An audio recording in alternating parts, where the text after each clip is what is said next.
नमस्कार, आप देख रहे हैं आरडी न्यूज़। मैं हूं योगेश चक्रवर्ती। बिहार की सियासत पिछले 5 दशकों से जेपी आंदोलन के उपज नेताओं के इर्द गिर्द घूमती रही है।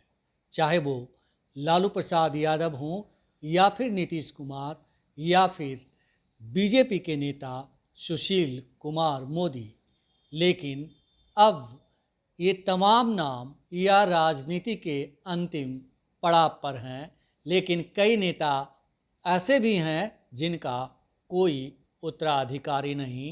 ऐसे में अब जेपी आंदोलन के उपज नेताओं के वंशजों के हवाले बिहार की सियासत होगी और वही बिहार में सियासत करेंगे। हमारे साथ वरिष्ठ पत्रकार संतोष कुमार जी हैं। आइए इनसे समझते हैं जेपी आंदोलन से उपजे नेताओं की सियासत और उनके वंशजों के सियासत के बारे में। संतोष जी, जिस तरह से अंतिम पड़ाव में पहुंच गया है जेपी आंदोलन के नेताओं की राजनीति, कैसे देखते हैं भविष्य बिहार की सियासत का? देखिए, जेपी आंदोलन के 50 वर्ष पूरे हो गए हैं और पिछले 50 वर्षों से, खासकर 50 वर्षों से जेपी आंदोलन के जो उपज थे वही बिहार की राजनीति में हावी थे। पिछले 50 वर्षों से देखा जाए तो, और पिछले 35 वर्षों से तो उन्हीं का राजपाट ही है, फुल फ्लैश जेपी आंदोलनकारी के जो उपज थे उनका। लेकिन अब जो देखिए तो जेपी आंदोलन के नेता जो रहे, मतलब अब राजनीति में उनका राजनीति लगभग एक नीतीश जी की बात छोड़ दी जाए, लालू जी की बात छोड़ दी जाए, तो सब जेपी आंदोलनकारी नेता अब अंतिम पायदान पे हैं। उनके राजनीति अब अवसान की ओर है। नीतीश जी की राजनीति भी अवसान की ओर है, भले वो मुख्यमंत्री पद पर हैं लेकिन वो भी अब अस्वस्थ चल रहे हैं। अब उनके जो नौकरशाह हैं, जो उनके नवरत्न हैं, वो ज़बरदस्ती नीतीश कुमार को ढो रहे हैं, लेके चल रहे हैं कि भाई नीतीश जी के नाम पर, चूँकि नीतीश जी ने जो काम किया है तो नीतीश जी के नाम पर वोट है, इसलिए लोग नीतीश जी को अभी भी लेकर चल रहे हैं। कहा जाता है कि भाई जिस पिता को पेंशन मिलता है अच्छा खासा, उसके बच्चे उसके खूब सेवा करते हैं कि उन्हीं का पेंशन खाना है। तो नीतीश जी ने जो कमाया है उसका पेंशन खाने के लिए उनके जो नेता हैं, चाहे ललन सिंह हो, विजय चौधरी हो, अशोक चौधरी हो, संजय झा हो, तो सब अपने पिताजी नीतीश कुमार का पेंशन खाने के लिए उनको ज़बरदस्ती, चाहे नौकरशाह हैं, दीपक प्रसाद हो, सिद्धार्थ हो, या गोपाल प्रसाद हो, मनीष वर्मा हो और प्रत्यय अमृत हो, तो सब समझिए कि नीतीश जी ने जो कमाया है, जो उनको पेंशन, तो उन्हीं का पेंशन खाने के लिए उनको अभी लेके चल रहे हैं कि भाई नीतीश जी रहें। लालू प्रसाद ने तो अपनी विरासत, चूँकि अब जो चुनाव नहीं लड़ सकते हैं और स्वास्थ्य भी उनका नहीं है, तो उन्होंने अपने बेटे को विरासत तेजस्वी यादव को सौंप दी है। तो अब तेजस्वी यादव भाई लगातार 10 वर्षों से सक्रिय राजनीति में, 10 वर्षों से लगभग सक्रिय राजनीति में, 9 वर्ष हो गया है। और रामविलास पासवान जी तो अब स्वर्ग सिधार गए हैं, जेपी आंदोलन के बड़े नेता वो भी थे, तो उनके भी पुत्र चिराग पासवान, वो भी 10 वर्षों से सक्रिय राजनीति में है, अभी केंद्र की राजनीति में है। नरेंद्र सिंह जेपी आंदोलनकारी, जेपी आंदोलन के समय नरेंद्र सिंह के पिताजी भी पैसे वाले थे, मंत्री रह चुके थे, तो उस समय नरेंद्र सिंह बड़े नेता हुआ करते थे, शिवानंद तिवारी बड़े नेता हुआ करते थे। तो लालू यादव, नीतीश कुमार हों, सुशील मोदी हों, रविशंकर प्रसाद हों, रंजन यादव हो, सब लोग इन्हीं लोग से पॉकेट खर्चा लिया करते थे उस जमाने में। नरेंद्र सिंह से या शिवानंद तिवारी जी, यही लोग खर्च चलाते थे। और ये बात मुख्यमंत्री जी भी स्वीकारे हैं हमेशा नरेंद्र सिंह के सामने भी। तो नरेंद्र सिंह भी स्वर्ग सिधार चुके हैं, उनका बेटा भी सुमित अभी मंत्री हैं बिहार में, तो वो भी राजनीति में सक्रिय हैं। तो देखा जाए तो मेन मुख्य धारा में अभी देखा जाए जो कि बड़े नेता हो गए हैं जेपी आंदोलनकारी के, तो लालू प्रसाद के पुत्र बड़े नेता हो गए हैं, वो भविष्य में बिहार में मुख्यमंत्री भी बन सकते हैं। चिराग पासवान वो भी बड़े नेता बन गए हैं, मतलब 100% स्ट्राइक रेट उनका है पिछले 2 चुनाव से। तो 2 क्या 3 चुनाव से, तो वो भी सांसद और मंत्री बन गए, वो भी मुख्यमंत्री आगे चलकर बन सकते हैं। इस मामले में मुख्यमंत्री नीतीश कुमार ने अपने पुत्र को आगे नहीं किया है। लेकिन नीतीश कुमार जी ने जो दूर की कौड़ी खेली है, कोई सेकेंड लाइनर तैयार नहीं किया है पार्टी में। नीतीश जी के पार्टी में कोई सेकेंड लाइनर नहीं है।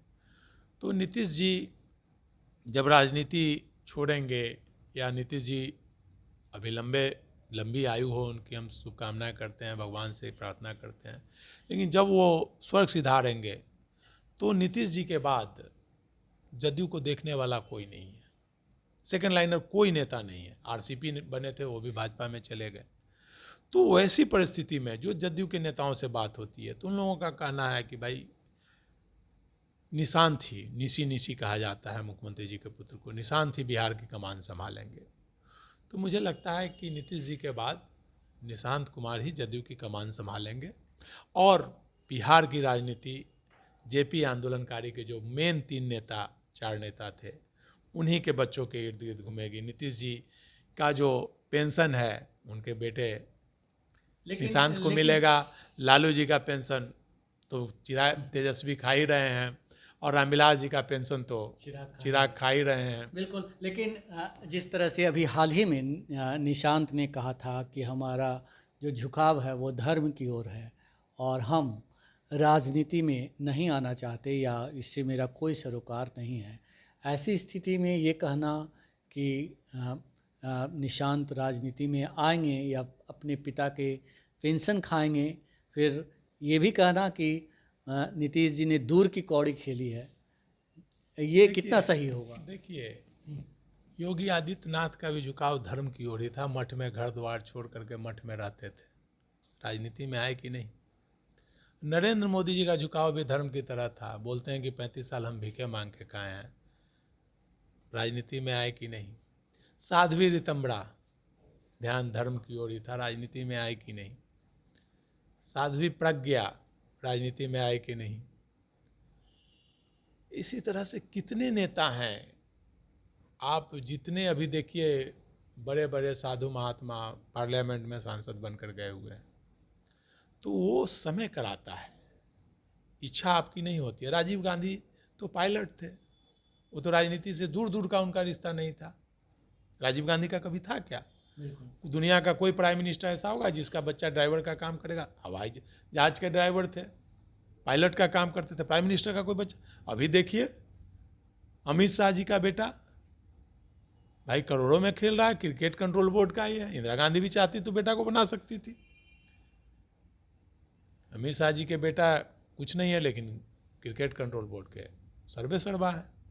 लेकिन राजीव गांधी पायलट थे। इंदिरा गांधी जी के निधन के बाद देखिए राजीव गांधी को राजनीति में आना पड़ा। तो समय बहुत बलवान होता है, समय सब करा देता है। और आप देख लीजिए जदयू में जितने नेता हैं, चाहे उनके परिवार के जितने लोग हैं, सब लोग चाहते हैं कि निशांत राजनीति में आए। और एक समय आएगा कि उन पर ऐसा प्रेशर बनेगा कि उनको आना पड़ेगा राजनीति में।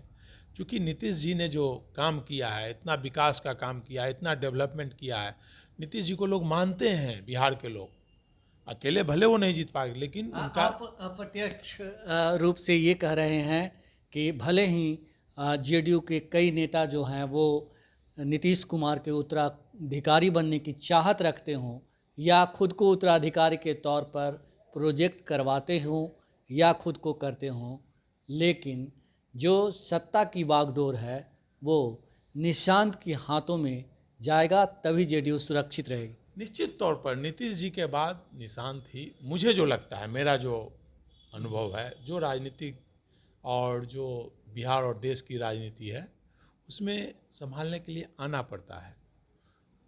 भाई लोगों, समाज उनके पास जाएगा, पूरा समाज की नहीं आपको आना पड़ेगा, उनके आगे धरना दे देगा, पाँव पकड़ेगा, तो उनको आना ही पड़ेगा। क्यों नहीं आएंगे?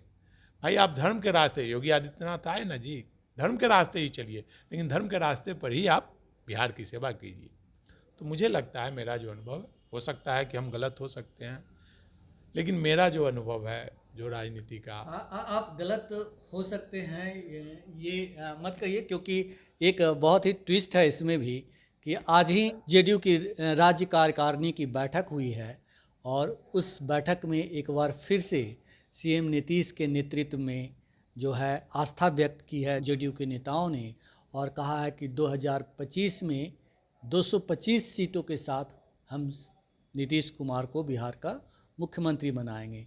तो इसमें भी मुझे लगता है कि आपकी जो बातें हैं उसमें दम है, उसमें कुछ छुपा हुआ है ये राज। देखिए, निश्चित तौर पर नीतीश जी के नाम पर वोट है। क्यों नरेंद्र मोदी नीतीश जी के आगे साष्टांग दंडवत हो जाते हैं, बार बार नीतीश जी भागते हैं, उनको क्यों पकड़ के ले जाते हैं? क्योंकि नीतीश जी के पास 15 से 20% वोट है, जो महिलाओं का वोट, अति पिछड़ा समाज का 55 वोट, दलित का वोट, जो डेवलपमेंट जो नीतीश जी ने किया है बिहार में वो वोट है।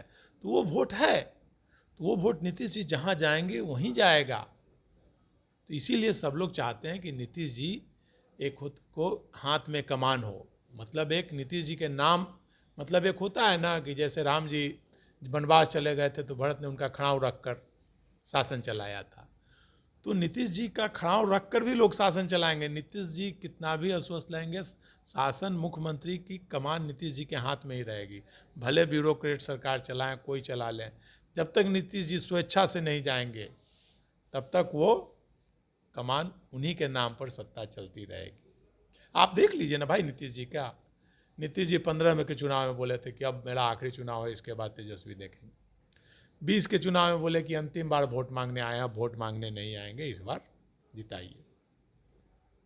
20 के चुनाव में तो खुलेआम 20 में तो नीतीश जी हर चुनाव जगह मंच पर यही कहते थे। 25 में तो बोलते थे कि भाई अब अगली बार ये देखेंगे, ये नहीं बोले थे कि हम रिटायरमेंट रहेंगे तेजस्वी। लेकिन 25 के चुनाव में बोले कि आखिरी है, 20 के चुनाव में, फिर 24 में भी कि मेरा आखिरी है अब। लेकिन देखिए फिर आज प्रस्ताव पारित हुआ कि नहीं। तो नीतीश जी रहेंगे, वो मुख्यमंत्री बने रहेंगे जब तक कि भाई भारतीय जनता पार्टी उनके पीठ में खंजर न भोंके 20 की तरह। जिस प्रकार 20 में चिराग पासवान को आगे करके उनको किया गया था, उसी प्रकार कहीं 25 में भी पीके पांडे को आगे करके जो राजनीतिक गलियारे में चर्चा है ये न हो। हम लोग बात कर रहे थे जेपी आंदोलनकारी की जी। तो जेपी आंदोलनकारी के नेता आपको देवेंद्र यादव हैं। आज देखिए भटक रहे हैं, अब रिटायरमेंट के कगार पर, अब रिटायरमेंट लेना चाहिए।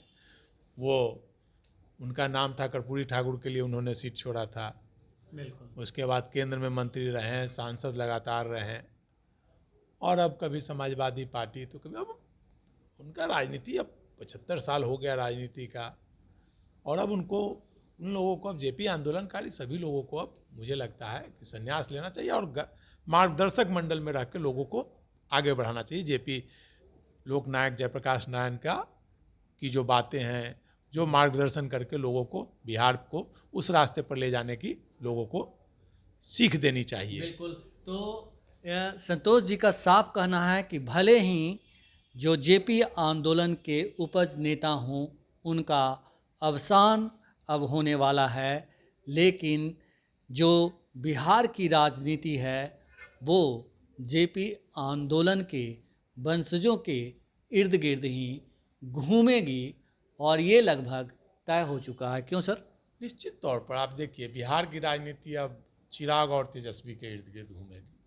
आप जान लीजिए आने वाले 20 से 25 वर्षों तक, 20 से 25 वर्षों कहिए कि उससे ज़्यादा ही, कहीं ना कहीं चिराग और तेजस्वी, सुमित सिंह, इन्हीं के इर्द गिर्द घूमेगी। और मुझे लगता है कि आने वाले समय में निशांत भी इस राजनीति में सक्रिय होंगे, मेरा जो दिल कहता है। और नीतीश जी के परिवार के लोगों का भी की इच्छा है, जदयू के लोगों की भी इच्छा है, नीतीश जी के समाज के लोगों की भी इच्छा है कि भाई नीतीश जी ने जो किया है तो उनके पुत्र भी आए राजनीति में और समाज की सेवा करें। और नीतीश जी ने पूरा अपने बेटे के लिए स्पेस जो है बचा कर रखा है, कहीं पे इफ वट की ज़रूरत नहीं है। फिलहाल इतना ही। आप हमें फेसबुक पर फॉलो करें, यूट्यूब पर सब्सक्राइब करें, लाइक करें, शेयर करें और कमेंट्स कर अपना महत्वपूर्ण सुझाव और विचार ज़रूर दें। सियासत की बात संतोष के साथ में इतना ही।